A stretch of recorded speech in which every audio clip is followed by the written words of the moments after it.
श्रीकृष्ण लीलामृतम्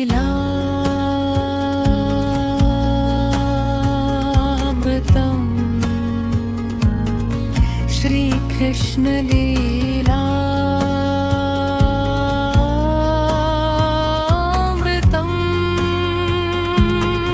ശാന്തമായ ആ രാത്രിയിൽ വസുദേവൻ ഗോകുലത്തിന്റെ അരികിലെത്തി.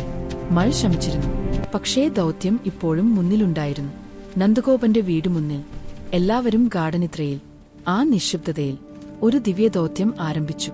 വീട് മുഴുവൻ ഉറക്കത്തിൽ മുങ്ങി. ഒരാളും ഒന്നും അറിഞ്ഞില്ല. വസുദേവൻ ശാന്തമായി അകത്തു കടന്നു. യശോദ ശാന്തമായി ഉറങ്ങി. കുഞ്ഞ് അവളുടെ പക്കൽ വിശ്രമിച്ചു. ഒരു അമ്മയുടെ ലോകം അറിയാതെ മാറാൻ പോകുകയായിരുന്നു.